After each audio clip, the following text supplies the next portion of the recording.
Welcome back.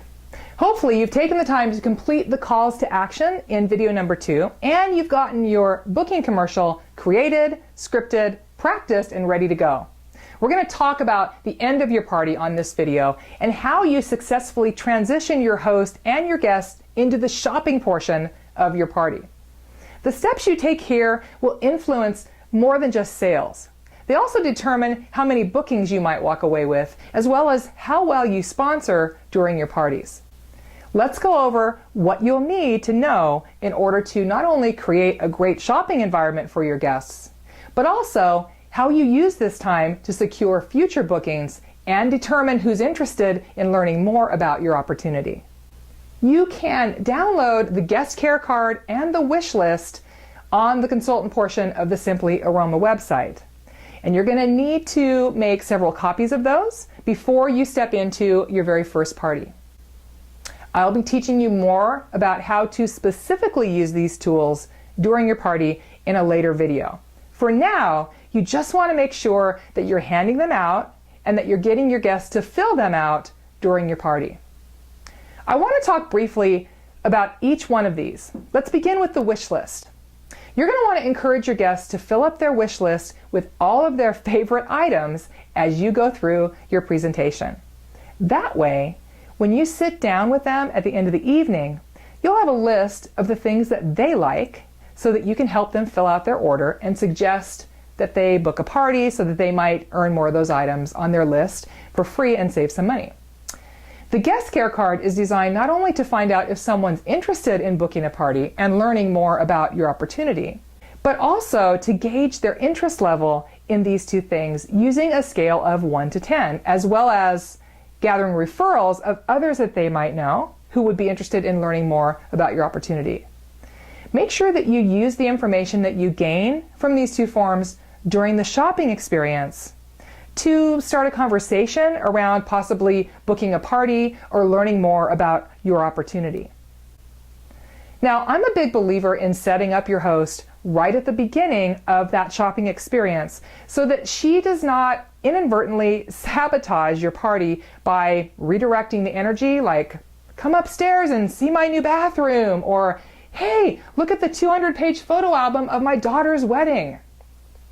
So the best way to keep that from happening is to give your host a job.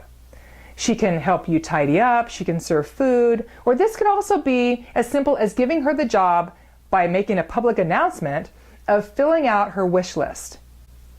Then you want to set your guests up for what comes next by handing out catalogs, telling them how to order, how to pay, what your guest specials are, that kind of thing. Make sure you share with them that you're there to support them and that you're going to be coming around to help each one of them place their orders. This isn't just an intentional thing to do, but it's also great customer service, and it gives you the chance to visit with them one-on-one about booking a party and learning more about your opportunity. Please make sure that you're intentional with this section of your party.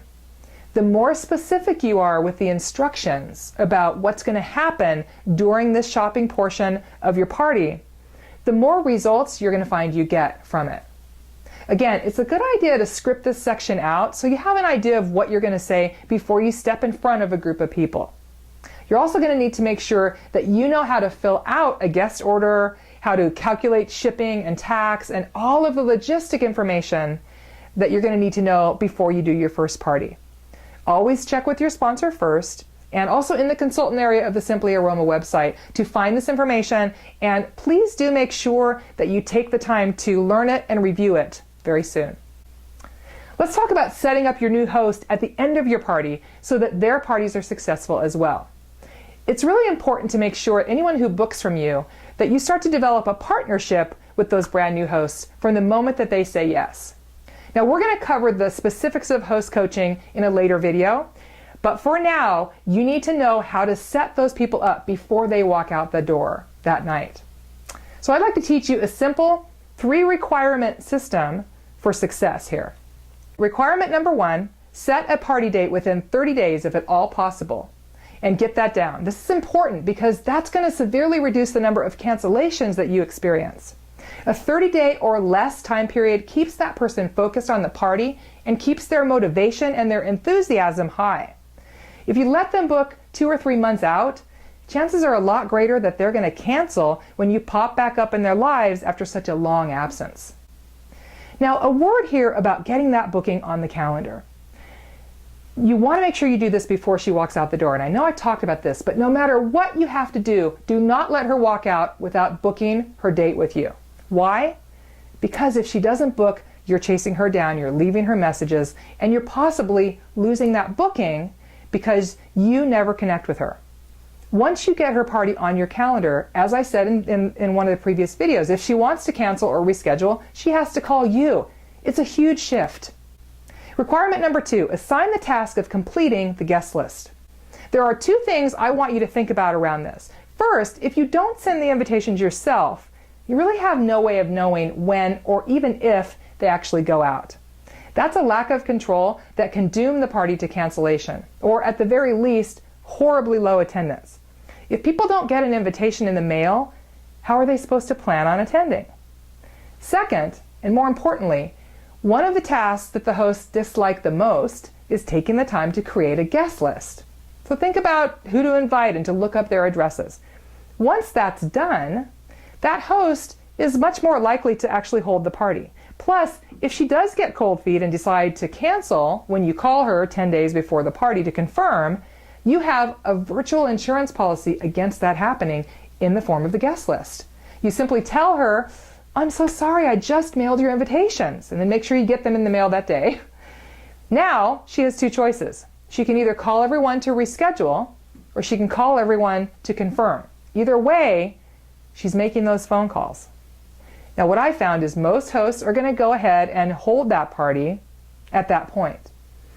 If you don't have the list, you don't have this insurance policy. So this is also why it's so important to mail out invitations in addition to using things like Evite and Facebook and social media to invite people. The bottom line, you want that list. And I can virtually guarantee you, if you get it, you're going to experience few, if any, cancellations. Requirement number 3, schedule a date within 1 week to pick up the list and postage and plan the party. This is the most important part of the process. You need to take out your calendar and ask her when you can find 20 minutes to get together and plan her party sometime in the next week or so. If it's not convenient to do that in person, you can schedule a time to do it over the phone, and you can give her a self-addressed stamped envelope for her to send you her list and postage before that coaching time with you is scheduled. Now, I'm a big fan of in-person coaching. And before you just decide that it's not possible for you to do this and you just dismiss it out of hand, I want you to think outside the box a little bit. If they live a ways away from you and you're driving there again for another party, let's say, or an errand in the next week or so, and you can plan the time to sit down with them, could you do it then? If you have little kids, could you meet them in a park or at a playground? I did most of my host coaching at my local McDonald's because they had a playland. And when I knew that I could get at least 20 minutes of peace while my kids played. You get the idea. I just want you to encourage you to be creative before you decide, I can't do this live. I know it's going to take extra time from your life and from your schedule, but if it increases your success, isn't it worth it? What if a host refuses to meet with you? If that's the case, you have to ask yourself this question. If a host won't give you 20 minutes of their time in the next week or so, either in person or over the phone, what makes you think they'll put any effort whatsoever into your actual party? You have no business expecting anything from someone who won't agree to that. So you have no right to be upset when you show up and there's only one person in their living room or they cancel their party the day before the event. So once you've taken your guest orders, you set up your new host at that party and the party's winding down, you're going to want to sit down with the host and help her fill out her order. Now your goal here is not only to complete her order, but also to help her to see what a great opportunity Simply Aroma is for her. And it's okay to share with her how much you earned that night, or to let her know that her party is contributing to you earning the next level of your Fast Start program. This information could pique her interest in looking at doing what you do. So take your time and share with her.